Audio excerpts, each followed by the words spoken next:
d'accord kon yaakaar naa ni ñoo ko déggandoo muy xalaatu l'analyse chroniqueur Alassane Coulibaly Cheikh tey dañuy gis ni que dafa am benn rapport Cour des comptes bu génn mu semé pas mal de polémique ci polémique boobu mel ni Sénégal dafa nekk ci kaw quand on dit chaos ça veut dire que dañuy dund benn crise économique d'après le secrétaire général du gouvernement Al Amin Lo ci situation bu mu yóbbu Sénégal démb ci conseil des ministres ñu gis le président de la République Bassirou Diomaye Faye woote dialogue national dialogue boobu nee na daal kii di premier ministre na concerté képp koo xamante ni force vive de la nation nga tey naka nga jàngatee appel bi nga xamante ni Diomaye def na ko après 10 mois passés au pouvoir. waaw c'est vrai que appel lu baax la ci réew parce que réew dañ koy waxtaanee. réew doo bàyyi ba mu tàkk. ngay soog a wax. tàkk nag ci réew dafa bëri façon. un pays peut prendre feu de plusieurs manières. Comment? Par exemple, en Amérique, on a vu que le pays avait pris feu. Tu as vu beaucoup de villes ont été brûlées, ravagées par un feu qui passait. Ouais. Ça aussi, c'est du feu. Ouais. Quand dans un pays, la jeunesse n'a plus confiance à ses dirigeants, mu jël gaal gi ñuy dee, ñu jël désert bi, ils sont engloutis par les profondeurs d'un sable mouvant. Ceux qui ont réussi à traverser le désert, ils arrivent dans l'océan Méditerranée, dans la mer Rouge, tentant de traverser pour rejoindre les côtes d'Espagne et autres, mais ils se noient. Ce que j'ai appelé la grande noyade de la Méditerranée ou de l'océan Atlantique. Ça aussi, c'est une autre sorte de feu qui traverse un pays. Parce que le feu, quand il brûle, il fait mal. Il ravage tout. Il ravage tout. Donc, le feu bobu mu ngi fi di traverser réew mi.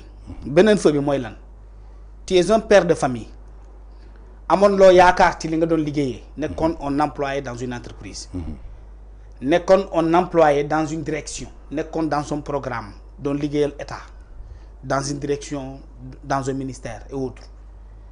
Nguur gi ñëw di leen dax par dizaines, par centaines, des gens qui comptaient de ce travail-là, sur ce travail-là, pour di fay ay location, di fay seen jàng doom, am seen jabar, seen wala seen rak buy seyee feneen, ñu daan jël ci loolu di leen taxaw, wala sax ci biir koñ bi ñu daan dimbali ay borom kër yoo xam ne seen digg doole seen doole demeewul la noonu, seen loxo yegul seen digg ginnaaw. Nga xëy ñu dax la. Ça aussi c'est une sorte de feu qui traverse ces personnes-là. Ouais. Parce que quand ça fait mal au corps. Et un corps qui fait mal, il ne sait pas s'il est brûlé ou s'il est voilà, loolu beneen feu la boo xam ne mu ngi traverser ci réew mi. Nga nekk un père de famille, perte sa liggéey, mënatoo assurer la dépense quotidienne. Et à côté de cela, on assiste tous les jours à une cherté du panier de la ménagère. L'électricité qui augmente tous les jours. Amul kenn koo xam ne mën na wax tey lu mu daan fay électricité y a de cela 10 mois ndax loolu lay fay tey amul kenn ku mën a waat ne ndax sa électricité chaque mois doo am ci loo xam ne yokku na ci. Tous les mois on connaît une hausse du prix de l'électricité ñu koy dund ci réew mi. Mais à côté de cela le transport on n'en parle même pas.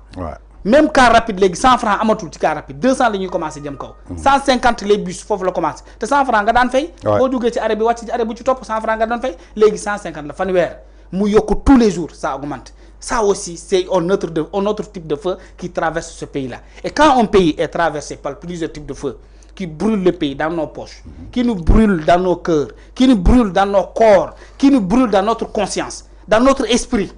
Mais lolo, état, bon wote dialogue, fallait ñu wote dialogue. Le seul problème que j'ai avec Bassirou Diomaye Faye, c'est qu'ils doivent assumer qu'ils ont raté et qu'ils ont failli. Leurs promesses, ils n'ont pas pu les tenir. Et ils se sont rendus compte qu'un état ne se gère pas par les émotions du passé, mais il se gère par la conscience du temps présent. Et si par coup de magie, ils se rendent compte qu'il faut dialoguer, et ce dialogue, ils n'ont qu'à leur donner les termes qui sont appropriés. Dire aux acteurs qui sont là, les acteurs de la presse, de la société civile, les patrons, les champions de l'économie, les investisseurs, les bailleurs, venez, on fait face à plusieurs sortes de difficultés. On ne peut pas relever ce pays parce que nous l'avons écroulé. En réalité, c'est nous qui ne savons pas comment faire. En réalité, c'est nous qui n'avons pas compris comment on gère un pays. En réalité, nous avons conduit ce pays dans une catastrophe qui risque d'être plus ardue dans les prochains jours. Nous avons besoin d'une concertation générale de l'État, de la nation et de tous les acteurs pour qu'on puisse trouver des solutions appropriées à cela. Mais si on y va, tant mieux.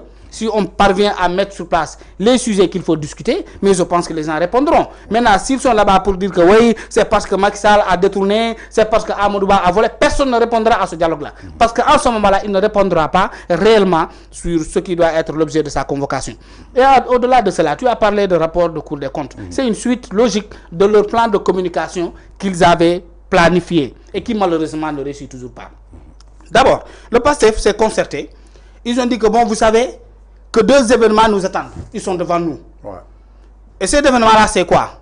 Il y a d'abord la tenue des Jeux Olympiques de Dakar en 2026. Malheureusement, les JOJ, mais les Jeux Olympiques de la jeunesse, vont se tenir à Dakar. Ouais. Et quand des Jeux Olympiques, des activités olympiques se tiennent dans une ville, c'est le maire de cette ville-là qui préside la cérémonie d'ouverture. Ouais. Et Barthélémy Diaz, ils l'ont dégagé. C'était un acharnement politique, ça ne va pas. Ouais. Et PASTEF doit trouver quelqu'un de leur camp pour pouvoir présider la cérémonie d'ouverture de ces Jeux Olympiques-là. Ouais. Bougouniou, qui remplace Barthélémy Diaz, nous donne quelqu'un qu'on a pris par délégation spéciale à Glore. Non, ils vont organiser des élections locales, gagner les élections à Dakar. Ensuite, leur maire va présider l'ouverture et l'organisation de ces Jeux Olympiques de la jeunesse qui auront lieu à Dakar et qui ont un bilan de 83 milliards comme budget. Donc, comme des autres démocraties, anticiper. Et pour anticiper aller à une élection, mais il faut mettre quelque chose sous la dent des Sénégalais. Il faut leur dire qu'on va à des élections. Et à ces élections-là, il faudra tenir un discours de campagne. Nous gagner un rapport. Pour créer une intoxication, renforcer la colère de ces populations-là, qu'ils pensent être toujours avec eux, pour qu'au soir de ces élections-là, ils remportent les élections à Dakar et puissent organiser les IOC de Dakar. Et l'autre fait maintenant, mais nous savons tous que dans 3 mois, PASTEF aura 12 mois au pouvoir. 12 mois, c'est 1 an. Et il faudra faire un bilan de ces 1 an-là à la tête du pays. Mais qu'est-ce que le PASTEF a réalisé? Que l'on me dise, quelle est cette pierre que Bassirou Diomaye Faye a élevée? Quelle est cette truelle que le président de la République a tenue? Et quel est ce ciment-là qu'il a mélangé pour un simulacre de pose de premier pied? Il est en train d'inaugurer les projets de Macky Sall. Mais tu ne peux pas présenter cela comme le bilan.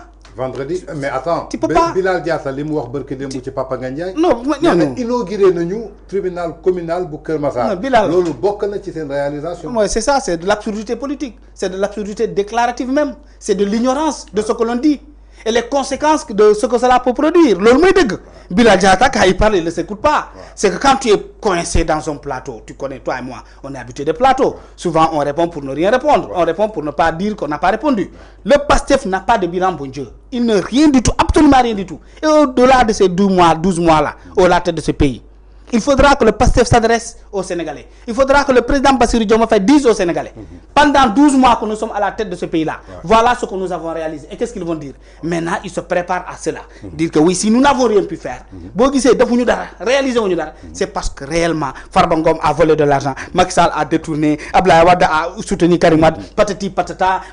Discours bobu, mom lañu japp né mom lañu amadoué encore les Sénégalais au soir de ces 1 an de cette première année de leur magistère. C'est ça ce rapport-là, il n'y a pas autre chose. Parce que ce rapport, il est un rapport politique, un rapport commandité, un rapport qui a été écrit par des gens, je pense que qui ne l'ont pas bien lu. Et s'ils l'avaient lu, on n'allait pas présenter ce torchon-là et ce brouillon-là au Sénégalais qui est bourré de contradictions et autres. Et pas pour ne pas dire les choses sans donner un exemple. Vous allez dans le livre, vous voyez que dans le rapport, mais la Cour des comptes dit au gouvernement, vous nous avez dit que vous avez 180 milliards, l'on vient fait au trésor. Mais nous, si nous avons 173, nous avons fait au trésor. Nous, on a trouvé 400 milliards. Ça, c'est une contradiction. C'est le gouvernement qui démentit le gouvernement. Parce que la Cour des comptes, elle est pour le gouvernement. Maintenant, l'IGF qui a fait cette enquête-là, qui s'est rendu compte, c'est commandité par le gouvernement, ainsi de suite. Et quand dans un même rapport, le gouvernement démentit le gouvernement, ce rapport-là ne peut pas avoir une crédibilité, encore une fois, aux yeux des Sénégalais.